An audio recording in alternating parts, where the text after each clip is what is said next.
नमस्कार दोस्तों, स्वागत है एक बार फिर से आपका अपने YouTube चैनल ज्ञान ऑटोमेशन में। दोस्तों, आज हम वीडियो लेक्चर नंबर 17 में बात करने वाले हैं काउंटर के बारे में। जैसा कि पिछले क्लास में हमने टाइमर के बारे में पढ़ा था और टाइमर से रिलेटेड बहुत सारा क्वेश्चन हमने प्रैक्टिस भी किया था। और अभी भी जो टाइमर से रिलेटेड क्वेश्चन है उसका हम लोग प्रैक्टिस करते रहेंगे। जो हमारा प्रैक्टिस सेशन वाला क्लास चल रहा है जिसमें हमने आपको 100 क्वेश्चन दिया था प्रैक्टिस करने के लिए, वो क्विज वो हमारा सीरीज चलता रहेगा और उसमें हम आपको सारा क्वेश्चन प्रोवाइड करते रहेंगे। और अभी हम नेक्स्ट टॉपिक स्टार्ट करेंगे आज की वीडियो में, जिसको काउंटर बोलते हैं।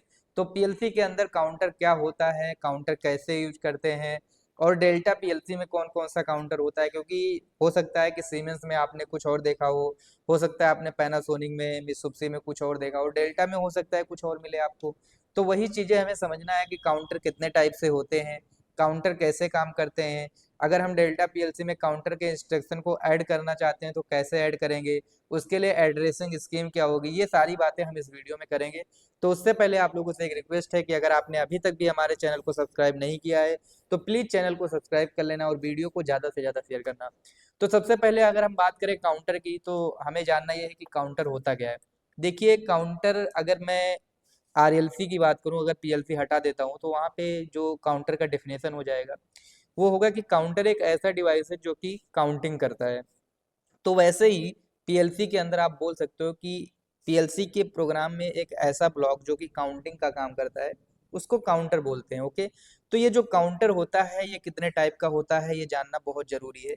तो देखिए, पीएलसी में अगर मैं किसी भी पीएलसी की बात करूं तो पीएलसी में काउंटर दो टाइप के मिलते हैं।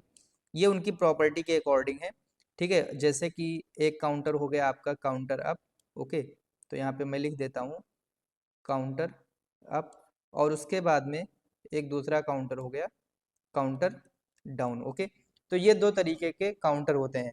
अच्छा, जैसे सीमेंस वगैरह की पीएलसी होती है तो उसमें एक तीसरा काउंटर और भी मिल जाता है, और भी बहुत सारे पीएलसी में होता है जिसको काउंटर अप डाउन बोलते हैं। ठीक है, काउंटर अप डाउन। तो देखिए, काउंटर अप में क्या होता है कि जो भी वैल्यू की काउंटिंग इसमें होती है, जैसे मान लीजिए कि कहीं से पल्स आ रहा है, तो ये क्या करेगा, उस पल्स को पॉजिटिव में काउंट करते हुए जाएगा, जैसे 1 2 3 4 5 6 इसके अकॉर्डिंग। और काउंटर डाउन में क्या होता है, काउंटर डाउन में ऐसा होता है कि जैसे मान लीजिए ये काउंटिंग करेगा तो जीरो अभी है वैल्यू, तो जब ये काउंट करेगा तो ये माइनस में जाएगा, जीरो के बाद -1 -2 -3 -4, मतलब क्या हो रहा है, ये निगेटिव हो रहा है। और ऑलरेडी आपने इसके अंदर वैल्यू 10 फिट कर दिया है, मतलब आपने वैल्यू 10 डाल दिया है। तो जब भी आप काउंट करवाओगे तो वैल्यू 9 8 7 6 5 4 इस तरीके से क्या होगा कि ये घटते हुए आएगा। ओके, और काउंटर अप डाउन में क्या होता है कि इसको आप चाहो तो as a counter up use करो और चाहो तो as a counter down use करो, मतलब इसके अंदर दोनों प्रॉपर्टी होती है। तो सीधा सीधा कहने का तात्पर्य ये है कि जो काउंटर होता है वो दो तरीके से होता है। एक होता है काउंटर अप और दूसरा होता है काउंटर डाउन। अब बात करते हैं हम लोग कि काउंटर अप क्या होता है और काउंटर डाउन क्या होता है और इसके अंदर कौन कौन से बिट होते हैं। जैसे कि टाइमर के अंदर हमने देखा था कि बहुत सारा बिट होता है, वैसे काउंटर के अंदर भी बिट होता है, और बिना बिट के हम इसमें कुछ भी प्रोग्रामिंग नहीं कर सकते हैं और कुछ भी चीज़ें नहीं जान सकते हैं। तो सबसे पहले हम काउंटर में यूज होने वाले बिट की बात करेंगे कि काउंटर में कौन कौन सा बिट होता है। तो देखिए, काउंटर में सबसे पहले तो आपका एक होता है सीयू बिट। ओके, कौन सा बिट होता है, सीयू बिट, इसी को आप इनेबल बिट भी बोल सकते हो। ओके, इनेबल बिट होता है। दूसरा होता है आपका काउंटर अप की, अगर अभी मैं बात कर रहा हूँ, अभी मैं काउंटर डाउन के भी बिट के बारे में लिखूंगा। तो ये हो गया सीयू बिट जिसको इनेबल बिट बोलते हैं। उसके बाद इसी काउंटर में आपका एक आर करके दिया रहता है टर्मिनल, जिसको रीसेट के लिए यूज करते हैं। ओके, और एक काउंटर में होता है पीबी जिसको प्रीसेट वैल्यू बोलते हैं। ओके, और एक होता है सीबी जिसको काउंट वैल्यू बोलते हैं। ओके, ये हो गया आपका काउंट वैल्यू। और उसके बाद में एक होता है डीएन बिट, ठीक है, जिसको बोलते हैं क्यू यू। ठीक है, क्यू यू बिट, और इसी को हम लिख देते हैं डन बिट। बट ये जो चीज़ें मैं लिखा हूँ C U R P B C B, ये तो मैंने सीमेंस के अकॉर्डिंग लिख दिया है, बट क्या डेल्टा में भी ये होता है? देखो, डेल्टा में भी होता है, डेल्टा में भी हम काउंट वैल्यू डालते हैं, डेल्टा में भी हमें काउंट वैल्यू मिलता है, उसमें भी काउंटर की डन बिट होती है। ठीक है, काउंटर को रीसेट करने के लिए हमने बिट लिया जाता है। ठीक है, बट क्या होता है कि वहां पे ये सब बिट दिया नहीं होता है, हमें क्या करना पड़ता है, बनाना पड़ता है। जैसे मान लीजिए काउंटर का मुझे डन बिट लेना है, तो C0 अगर एड्रेसिंग दिया है तो हमें C0 ही यूज करना पड़ेगा। वो तो अभी हम डेल्टा में जब काउंटर यूज करेंगे तब बातें समझेंगे, लेकिन ये मैं इसलिए बता रहा हूँ कि आप किसी भी पीएलसी में अगर काउंटर की प्रोग्रामिंग कर रहे हैं तो आप ये बातें बहुत अच्छी से समझे, ठीक है। अच्छा, जैसे काउंटर डाउन है तो काउंटर डाउन में क्या होगा कि आपका एक सीडी बीट हो जाएगा, ये काउंटर डाउन बीट हो जाएगा। इसमें भी आपका इसमें जो होता है रीसेट के लिए भी रहता है, और उसके बाद में वैल्यू लोड करने के लिए भी हम लोग यूज करते हैं। तो लोड करने के लिए वैल्यू को हम लोग मूव फंक्शन यूज कर लेते हैं, या अगर मान लीजिए कि मूव फंक्शन का नहीं यूज करते हैं तो सीमेंस वगैरह में एक लोड का बटन दिया रहता है, तो वहां से हम इसको लोड कर सकते हैं। ओके।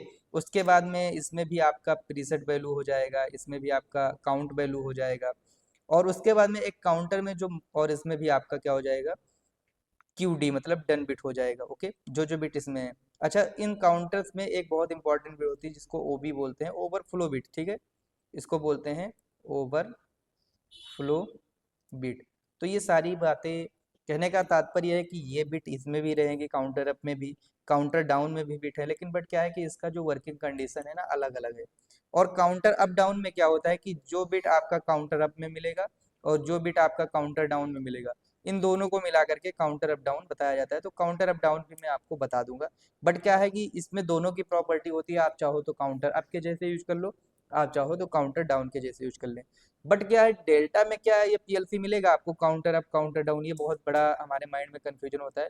क्योंकि डेल्टा में क्या होता है कि हमें क्या सीधा एड्रेस डालना होता है, उसके अकॉर्डिंग हम लोग क्या करते हैं, काउंटर को ऐड करते हैं, क्योंकि वहाँ पे कोई ब्लॉक नहीं होता है कि आप ड्रैग कर लो। और अगर आप डेल्टा में, अगर आप आईएसपी सॉफ्ट यूज कर रहे हैं, ठीक है, तो वहाँ पे आपको ब्लॉक बना बनाया मिल भी जाएगा, आप ड्रैग करोगे तो आपके पास ब्लॉक आ जाएगा। बट अगर आप डब्ल्यू यूज कर रहे हो तो वहाँ पे आपके पास कोई फंक्शन ब्लॉक बना हुआ नहीं आएगा, ठीक है। तो अब सबसे पहले हम लोग समझ लेते हैं कि डेल्टा के अंदर कौन कौन से काउंटर होते हैं और कितने काउंटर होते हैं। देखो, काउंटर की संख्या जो है वो डिफाइन करती है पीएलसी। आप कौन सा पीएलसी यूज कर रहे हो, कौन से मॉडल का यूज कर रहे हो, उसके अकॉर्डिंग काउंटर की संख्या होगी। बट काउंटर कौन कौन से होते हैं ये चीजें हमें उसके मैनुअल से पता चलेगा। तो अभी हमने एक पीएलसी मैनुअल लिया है, इस पीएलसी का मॉडल है SX2, ठीक है। मैंने SX2 मॉडल के पीएलसी का मैनुअल से काउंटर का जो जितने काउंटर है उसके बारे में मैंने डिटेल निकाला, ताकि मैं आपको इसमें अच्छे से सारी चीजें बता सकूं। देखिए, जो डेल्टा में काउंटर होता है उसमें आपका एक 16 बिट का काउंटर होता है, एक 32 बिट का काउंटर होता है। देखो, 16 बिट में क्या होगा कि एक काउंटिंग की जो लिमिट है वो कम होगी, 32 बिट में उससे ज्यादा होगी, ठीक है। और एक 32 बिट में ही हाई स्पीड काउंट है, जैसे हम लोग जब इनकोडर वगैरह लगाते हैं या सर्वो वगैरह का काम करते हैं तो हाई स्पीड काउंटर का यूज करते हैं। तो अब टोटल हाई स्पीड काउंटर कितने हैं, तो टोटल हमारे पास हाई स्पीड काउंटर 22 हैं, और जबकि हमारे पास 16 बिट के और 32 बिट के कितने काउंटर हैं, तो यहाँ पे हमारे पास दोनों मिला के 233 काउंटर है। ओके। अभी इसमें देखो, इसमें जो हाई स्पीड काउंटर है इसमें अप डाउन तो दोनों दिया हुआ है उसके बाद में ये जो 32 बिट का काउंटर है इसमें भी अप डाउन का काउंटर दिया हुआ है। बट क्या है, जो 60 बिट का काउंटर है इसमें सिर्फ और सिर्फ अप काउंटर दिया है।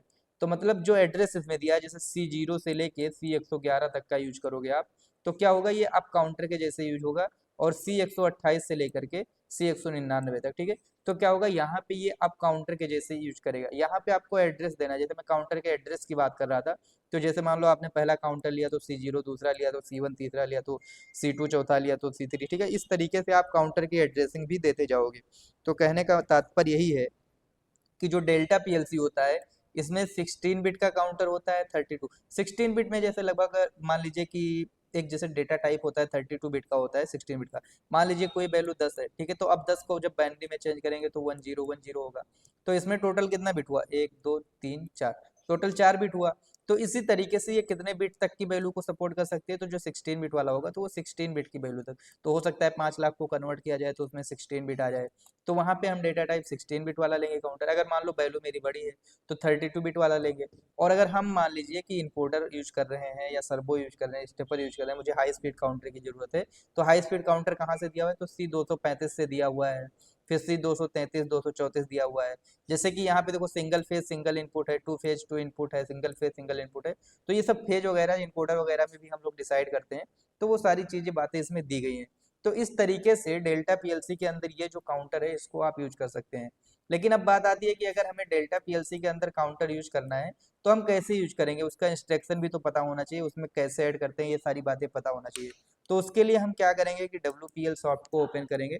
तो यहाँ से मैं WPL सॉफ्ट को ओपन कर लेता हूँ, और WPL सॉफ्ट ओपन करने के बाद में मैं यहाँ से एक न्यू पीएलसी ऐड कर लेता हूँ, ठीक है। आप कोई सा भी पीएलसी ऐड कर सकते हो।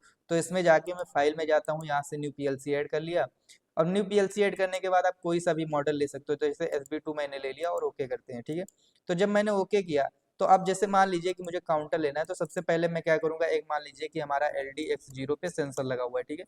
ये क्या है, ये सेंसर है, इसको हम रीनेम कर देते हैं और इसको हम नेम दे देते हैं कि ये हमारा एक सेंसर है, ओके। तो यहाँ पे ये हो गया सेंसर, उसके बाद में ओके कर देते हैं इसको। अब इससे हम एक काउंटर है, तो काउंटर की, जैसे मान लीजिए काउंटर का ब्लॉक हमें लेना है, तो हम कैसे लेंगे इसमें। तो सबसे पहले आपको काउंटर का एड्रेस लिखना है, जैसे C0 C1 ऐसा कुछ लिखना है। तो मैंने यहाँ पे C0 लिख दिया, ठीक है। उसके बाद में C0 लिखने के बाद में आपको कितना काउंटिंग देना है, ठीक है, जैसे 10 काउंटिंग देना है तो 10 लिखेंगे। लेकिन सिर्फ इतना लिखेंगे तो नहीं आएगा, जैसे आपने टाइमर के लिए TMR लिखा था, तो वैसे इसमें काउंटर के लिए आपको लिखना पड़ेगा CNT। क्या लिखना पड़ेगा, CNT C0K10, और ओके करेंगे तो यहाँ पे आपका ये आ गया काउंटर, ओके। अब जैसे इस काउंटर का मान लीजिए हमें काउंटिंग वैल्यू लेना है, आखिर इस काउंटर का काउंटिंग वैल्यू तुम्हें लेना है, तो वो काउंटिंग वैल्यू कहाँ आएगी, C0 में आएगी काउंटिंग वैल्यू। अच्छा, दूसरी चीज, मान लो इस काउंटर का डन बिट लेना है, तुम्हें क्या लेना पड़ेगा, LDC0। तो जैसे ही 10 काउंट कर लेगा तो ये ऑन हो जाएगा, और इससे हम क्या कर सकते हैं, एक आउटपुट Y0 को ऑन कर सकते हैं, ओके। यहाँ से मैं इसको डाउनलोड कर देता हूँ। तो उसके लिए सबसे पहले सिमुलेशन को ऑन कर लेता हूँ और यहाँ से डाउनलोड कर देता हूँ और ओके करता हूँ, ठीक है। आपको भी ऐसे करना है, यहाँ से यस कर देना है। उसके बाद यहाँ से PLC को रन मोड में डाल देना है और ऑनलाइन मोड में जाना है। तो अभी देखोगे तो यहाँ पे सेंसर ने एक सेंस किया, तो वैल्यू इसके अंदर कितना हो गई, एक हो गई, ठीक है। तो ऐसे ऐसे कहने का मतलब ये आपका जो है, इस तरीके से, यहाँ से मैं इसको ऑन ऑफ कर रहा हूँ, ऑन ऑफ कर रहा हूँ। तो जब 10 बार हो जाएगा, तो 10वें बार में क्या हो जाएगा कि आपका आउटपुट ऑन हो जाएगा, क्योंकि इसकी डन बिट ऑन हो जाएगी, ठीक है। तो अभी 5 हुआ है, 6 हो गया, उसके बाद में 7 हो गया, और ये हो गया आपका 8, और उसके बाद में यहाँ से हो जाएगा आपका 9, और उसके बाद में देखिए जैसे ही 10 बार में हुआ, वैसे ही क्या हुआ, ये आउटपुट ऑन हो गया। अब ये आउटपुट बंद कब होगा, जब हम काउंटर को रीसेट करेंगे।